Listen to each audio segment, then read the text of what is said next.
গতানুগতিক মাধ্যমিকের বাংলাতে যে লাইন তুলে প্রশ্ন হবার কথা, এই কয়েক বছরের আমরা যদি প্রশ্নপত্র দেখি সেই লাইন তুলে প্রশ্নপত্র হচ্ছে না।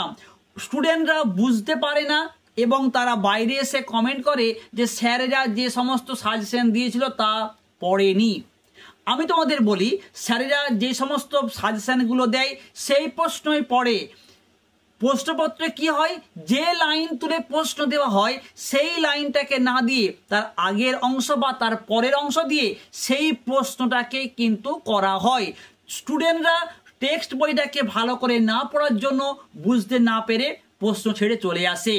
তোমাদের আমি আজকে জানাবো বাংলার গল্প, কবিতা, নাটক কোনি থেকে কোন কোন প্রশ্নগুলো সেকেন্ড সাবমেটিভ পরীক্ষার পাশাপাশি টেস্ট এবং ফাইনালের জন্য গুরুত্বপূর্ণ। তোমাকে আমি জোর দিয়ে বলতে পারি, আজকের ভিডিওতে গল্প, কবিতা থেকে যে যে অংশগুলো থেকে তোমাদের আমি বড় প্রশ্ন তৈরি করতে বলবো, তোমরা যদি এখন থেকে তৈরি করো সেকেন্ড সাবমেটিভ পরীক্ষার পাশাপাশি টেস্ট এবং ফাইনালে শিওর কমন পাবে, সে যেমন করেই প্রশ্ন আসুক না কেন।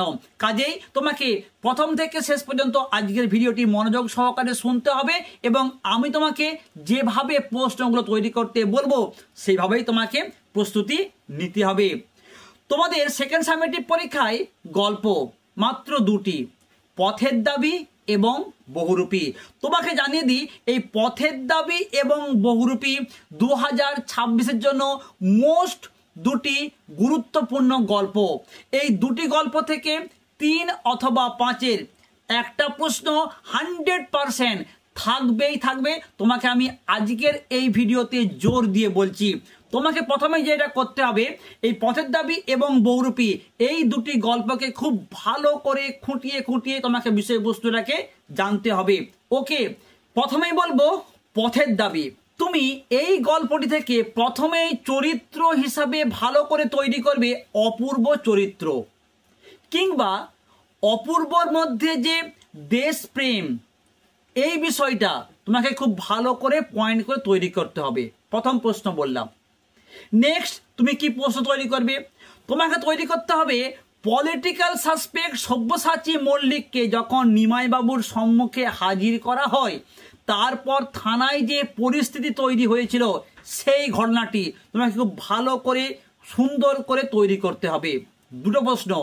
নেক্সট যে প্রশ্নটি তোমাদের বলবো ভিভিআই প্রশ্ন, সেটি হচ্ছে গিরিশ মহাপাত্রের যে সাজ পোশাক, তার যে পোশাক পরিচ্ছদ কেমন ছিল, এই বিষয়টা তুমি খুব ভালো করে তৈরি করে ফেলো। তাহলেই তুমি দেখবে এই পথের দাবি গল্প থেকে তোমার যাই প্রশ্ন আসুক না কেন তুমি খুব সুন্দরভাবে লিখতে পারবে। ওকে, তাহলে তোমাকে আমি 3টে বললাম মোস্ট ইম্পর্টেন্ট প্রশ্ন। একটা হচ্ছে অপূর্ব চরিত্র, আর কি বললাম, পলিটিক্যাল সাসপেক্ট কে থানায় আনার পর যে ঘটনাটা ঘটেছিল, আর গিরিশ মহাপাত্রের সাজ পোশাকটা, তার পোশাক পরিচ্ছদ কেমন ছিল, এই 3টে অংশকে তোমরা খুব ভালো করে তৈরি করো। এর পাশাপাশি তোমরা দেখতে পারো এই গল্পের একবারে শেষ অংশতে গিয়ে আছে অপূর্ব যখন ট্রেনে করে যাচ্ছিল, সেই যে তার ট্রেন জার্নিটা কেমন ছিল, এই অংশটা তোমরা ভালো করে তৈরি করতে পারো। এই 4টা অংশ তুমি যদি ভালো করে তৈরি করতে পারো, তোমাকে আমি জোর দিয়ে বলছি পথের দাবি গল্প থেকে যাই প্রশ্ন আসুক না কেন, সে 3 কিংবা 5 তুমি টু দ্য পয়েন্টে উত্তর লিখতে পারবে। ওকে, যেমন ধরো তোমাকে যদি আমি প্রশ্ন করি যে তার কালচারের কথাটা একবার ভেবে দেখুন, কার কথা বলা হয়েছে? সব্যসাচী মল্লিক। এ কথা বলার কারণ কি? কারণ গিরিশ মহাপাত্রের যে সাজ পোশাক ছিল সেটা আর যাই হোক কোনো স্বদেশী এই রকম সাজ পোশাক হতে পারে না, সেই প্রসঙ্গ তোমাকে এখানে লিখতে হবে।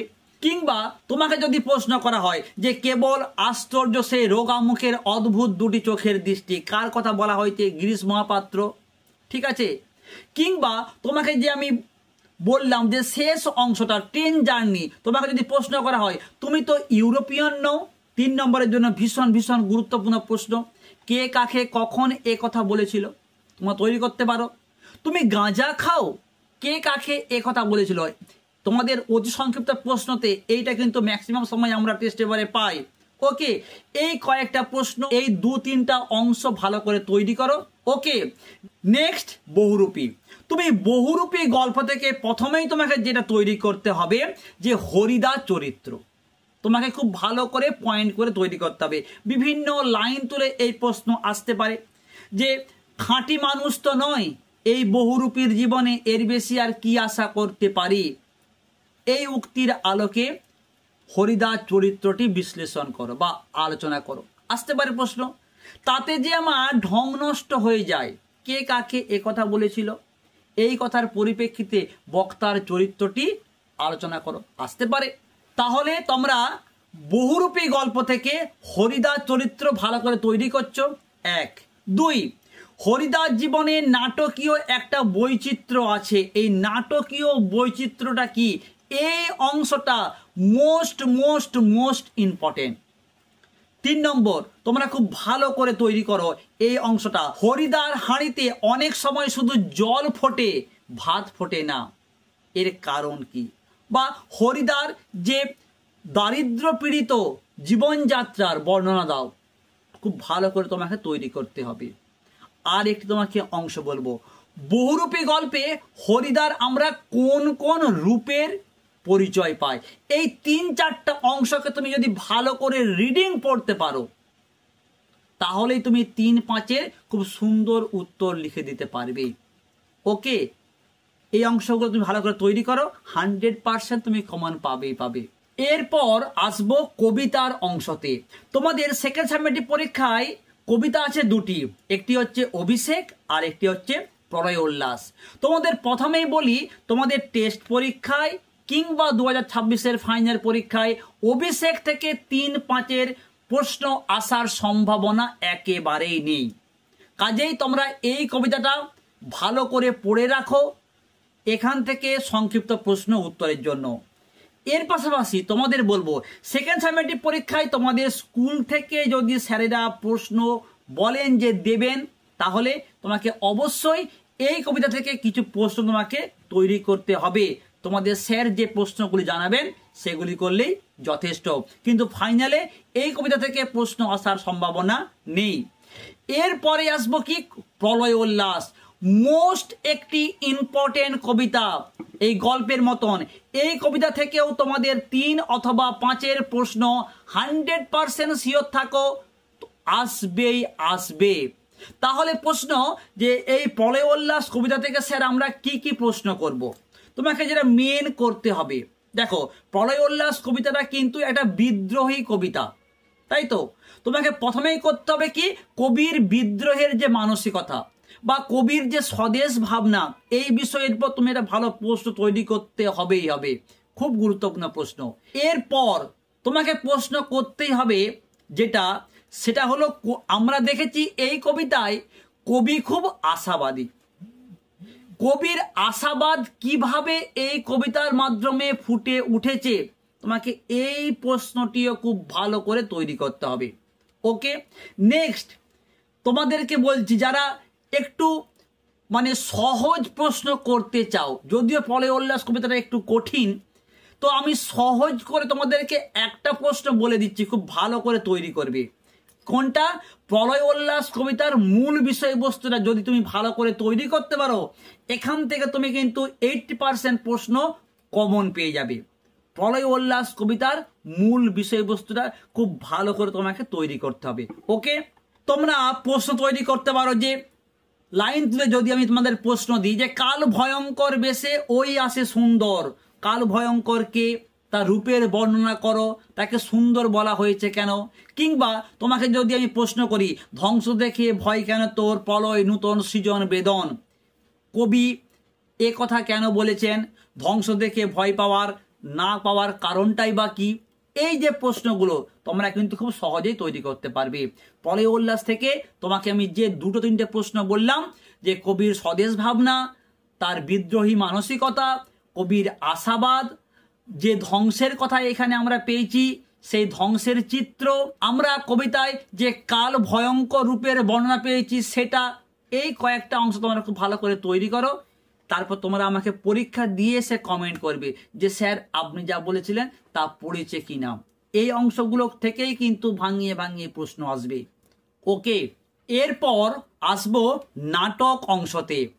তোমরা এই নাটক থেকে প্রথমে চরিত্র ভালো করে তৈরি করো, মোস্ট ইম্পর্টেন্ট।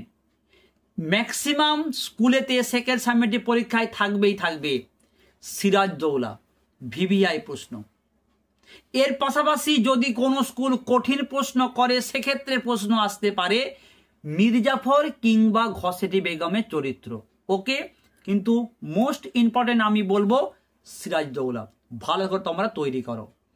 এর পাশাপাশি এই নাটক থেকে তোমাদেরকে আমি 3টে অংশ খুব ভালো করে তৈরি করতে বলবো। এক, ফরাসি সেনাপতি মসিয়ে লায়ের কাছে নবাব ক্ষমা প্রার্থনা চেয়েছিল। এই যে অংশটা তোমরা খুব ভালো করে পড়ে রাখবে। সে বলেছিল, আমার এই অক্ষমতার জন্য তোমরা আমাকে ক্ষমা করো, তোমাদের কাছে আমি লজ্জিত। খুব ভালো করে তোমরা তৈরি করো, এই অংশটা ভালো করে পড়ে রাখো, এখান থেকে প্রশ্ন আসার সম্ভাবনা কিন্তু রয়েছে। নেক্সট, এরপর নাটকে দেখেছি যে নবাব তার সভাসদদের সঙ্গে তর্ক বিতর্কে জড়িয়ে গিয়েছিল।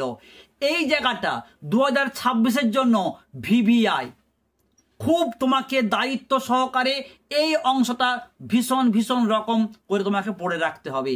এই অংশটা মোস্ট ইম্পর্টেন্ট।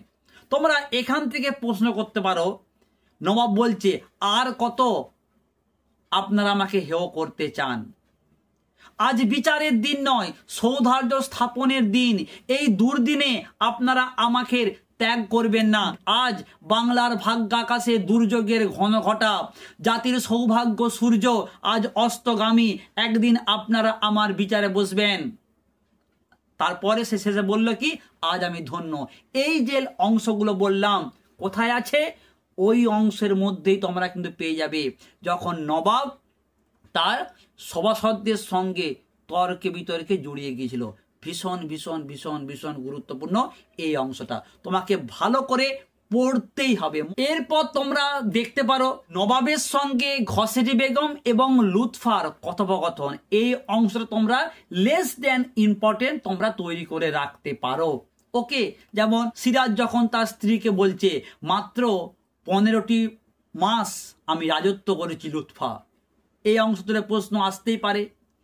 তোমরা সে লুৎফাকে বলছে যে পলাশি রাক্ষসী, পলাশি মোস্ট একটি ইম্পর্টেন্ট প্রশ্ন। দেখবে তোমরা সেকেন্ড সাবমিটিভ পরীক্ষায় কতগুলো স্কুলেতে এই প্রশ্নটা আসে।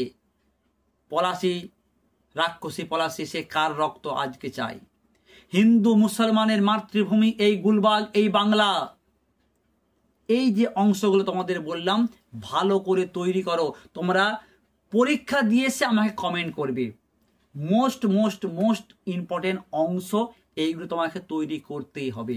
তোমরা যদি প্রশ্নপত্র পেতে চাও যে স্যার আপনি প্রশ্নগুলো বলে দিন, তাহলে তোমাকে আমি বলবো ডেসক্রিপশন বক্সে লিঙ্ক থাকবে, তোমরা সেখান থেকে বাংলা, ইতিহাস, ভূগোল, অন্যান্য সাবজেক্টের একবারে কোন কোন প্রশ্নগুলো গুরুত্বপূর্ণ তোমরা পেয়ে যাবে।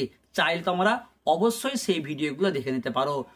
সবাই ভালো থেকো। আর যে অংশগুলো বললাম খুব দায়িত্ব নিয়ে টেক্সট বইটাকে বারংবার খুঁটিয়ে পড়ো। পরীক্ষার পর আমি আবারও বলছি, পরীক্ষার পর তুমি আমাকে এসে কমেন্ট করবে। সকলের জন্য রইল অনেক অনেক শুভেচ্ছা।